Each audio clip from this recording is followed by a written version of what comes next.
As Africa's leading defence news portal, DefenceWeb aims to give you the latest updates on African defence, the South African National Defence Force, and the defence industry. In this week's edition, the Southern African Development Community decides on another summit as it holds off on a military response to Mozambique's insurgency, and a new border management agency will be partially operational by year-end. In South African National Defence Force news, SANDF Chief Solly Shoke bemoans the shrinking defence budget as he bows out. Project Thusano is aired at a Parliamentary Portfolio Committee as Cuban involvement and cost in South Africa's military is questioned. Border patrols net cigarettes, livestock and vehicles. Roy Andersen stands down as Chief Defence Reserves, and work on military veterans database resumes after challenges. In industry news, key opportunities exist for South Africa in the space sector. Public Enterprises Minister Gordhan regrets that Denel employees are not paid. Armscor will market used UK defence equipment, and Hensoldt South Africa is pushing local technology. In African defence news, SADC decides on another summit as it holds off on military response to Mozambique. What was billed as an extraordinary double Troika summit of the Southern African Development Community, SADC, to explore ways and means of ending instability and violence in northern Mozambique will see an extraordinary summit to discuss the same issue held by 20th of June. 27th of May's top-level gathering of two SADC Troikas, one representing the regional bloc itself and the other its politics, defence and security cooperation top trio, followed postponement of the previous summit. No mention was made of discussion, if any, on setting up of a SADC regional military force for deployment to the troubled areas of South Africa's eastern neighbour. New border management agency partially operational by year-end. The man currently heading up one of the latest additions to South Africa's bureaucracy, the Border Management Authority, BMA, was introduced to legislators by Home Affairs Minister Aaron Motsoaledi during his budget vote in Parliament. Former SA Revenue Service Chief Officer for Tax and Customs Enforcement, Jean Ravele, will, according to the minister, act as the number one in the fledgling entity until such time as a permanent commissioner along with a pair of deputies is appointed. This is in process via a presidential minute. Further involvement of President Cyril Ramaphosa's office in the BMA and efforts to operationalize it are a presidential proclamation. According to the Home Affairs Minister, will transfer relevant border law enforcement functions and staff to the new border control entity. Indications are by year-end the BMA will be operational at 11 ports of entry and 5 out of 10 segments of the border line. The ports of entry are Beitbridge, Labombo, Maseru Bridge, Vicksburg, Oshuk, Kopfontein, Groblersburg, Woolsdrift, Ramatlabama, Nakop and Kwachesnek.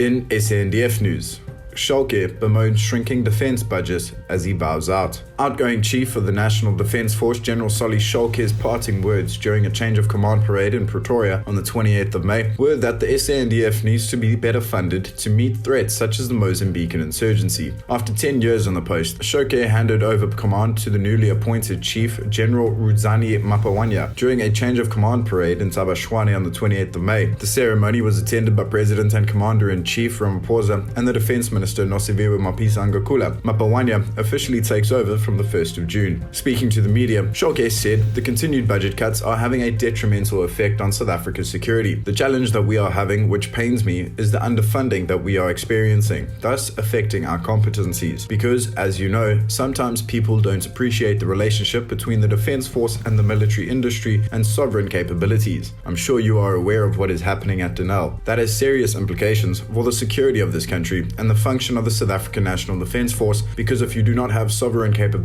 the people who sell to you what they have and dictate to you what you must do, Shoke said. Shoke said the SANDF needs to be well funded to meet security threats, particularly the insurgency across the border in Mozambique. Terrorism is a threat to all countries, he said. We should also ensure that we are not taken by surprise. There is no economy in the world that will grow under an unstable environment, because before investors can come, they must be sure their investments are secure and there is security and peace. We are worried about the situation in Mozambique and we are prepared for any eventuality. That is why we prepare for war in peacetime, so when war erupts, we are not caught hanging, he said.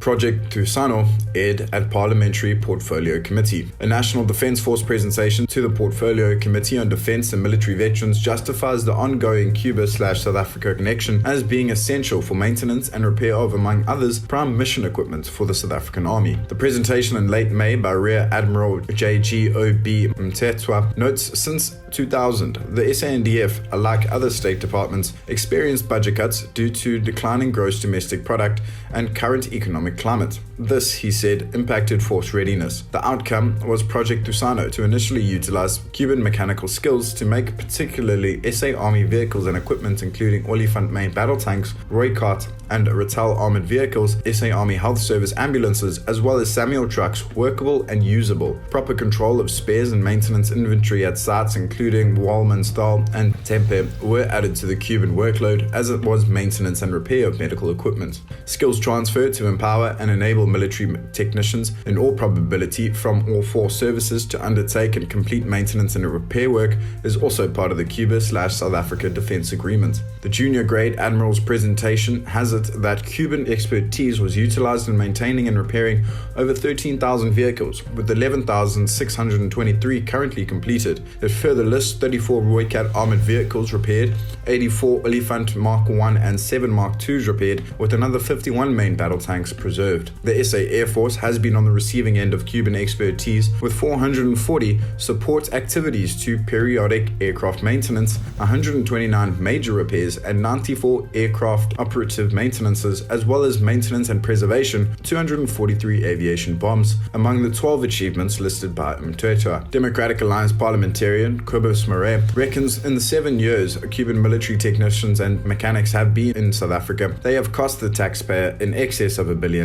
Border patrols, net cigarettes, livestock, and vehicles. As always, the thin line of soldiers in camouflage continue to do their bit under trying circumstances, stopping stolen vehicles leaving South Africa and preventing illicit cigarettes from local sale without government share of excise duty. Reports from Operation Corona, provincial tactical headquarters and bases on 2 separate borders again prove the value add provided by the small Operation Corona force of 15 military companies, mostly infantry from both regular and reserve force units. A report from Limpopo tactical headquarters has its soldiers were involved in no less than 6 successes at different sites over a 72-hour period in late May. In the first, 14 master boxes of cigarettes, valued at over 185,000 rand, were confiscated, with a standing patrol in another area taking more than 500,000 rand worth of cigarettes from smugglers. Other patrols saw police and the SA Revenue Service given illegal cigarettes worth over 1.4 million rand and 3 vehicles recovered, namely a Volvo SUV, a Ford Ranger, and a Mazda Drifter.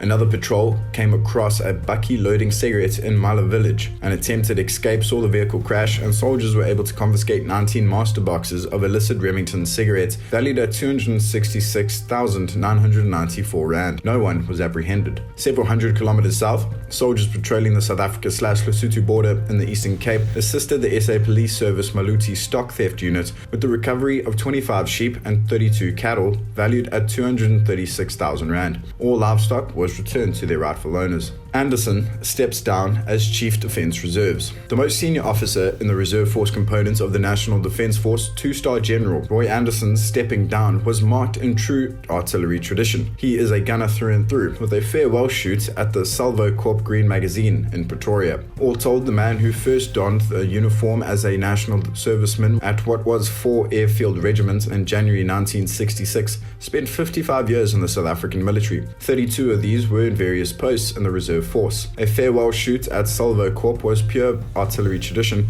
at the end of which Andersen was praised by reserve force colleagues and comrades for illustrious service to his regiment, the then Transvaal Horse Artillery, the Defence Force, both SADF and SANDF, and the nation, whose contributions were the subject of tributes by senior officers from Defence Reserves and the SA Army Artillery Formation. Work on military veterans database going again after challenges.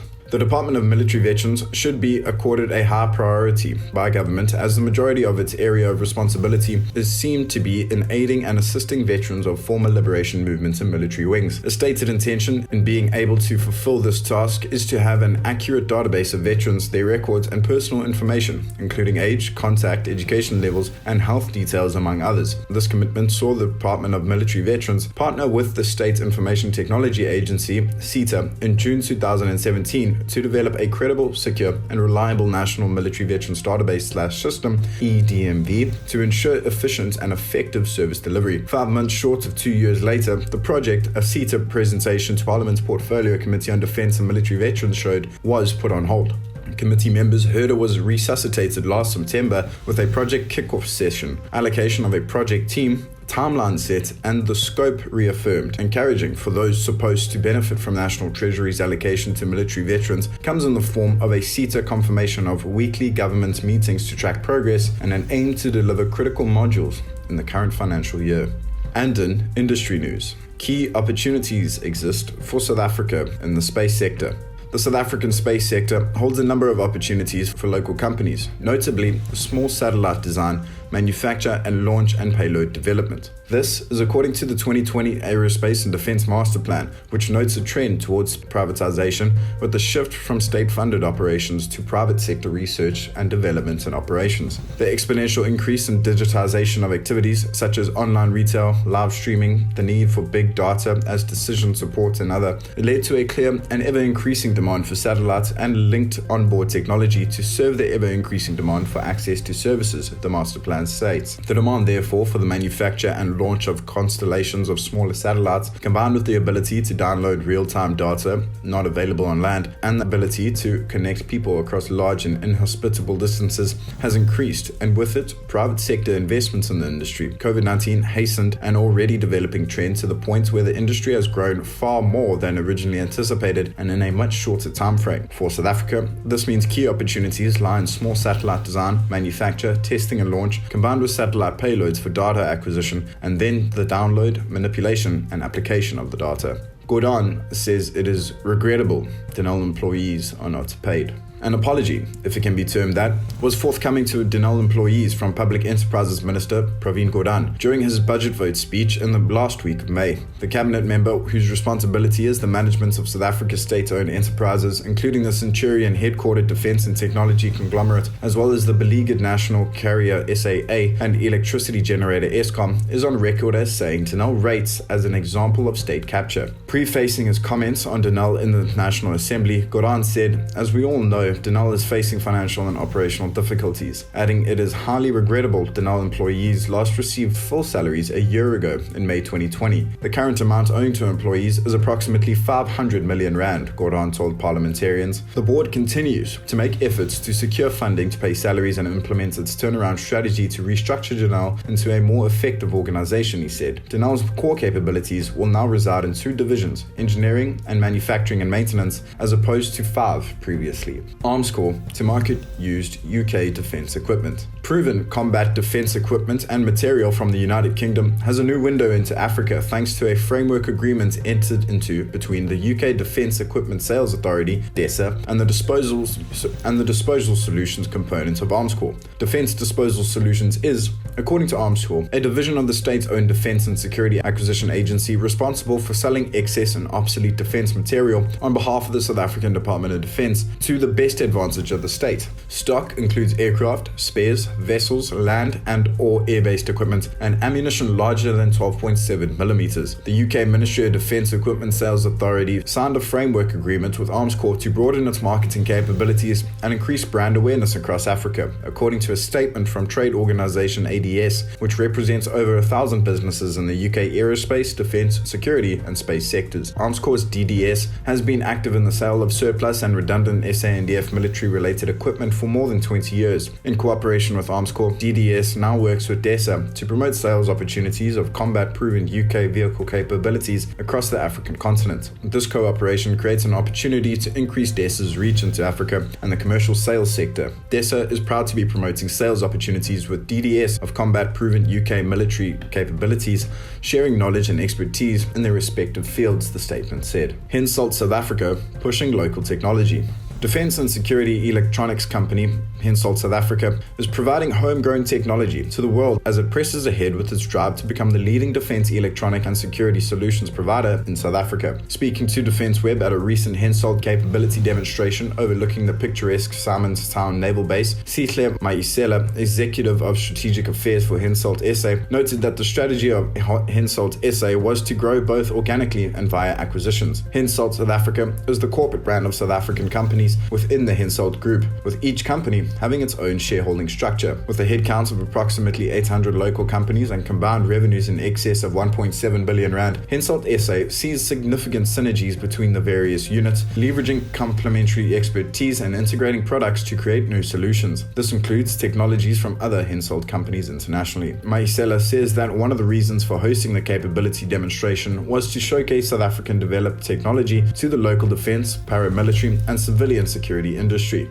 Thanks for listening to the podcast. For the latest leading and trusted news in defense, aerospace, and maritime security, like and subscribe to our social media channels. We are on Facebook, LinkedIn, Twitter, Instagram, and YouTube. Be sure to subscribe to our newsletter and have the latest aerospace, defense, and security developments delivered to your inbox. Stay safe, and we'll see you next week.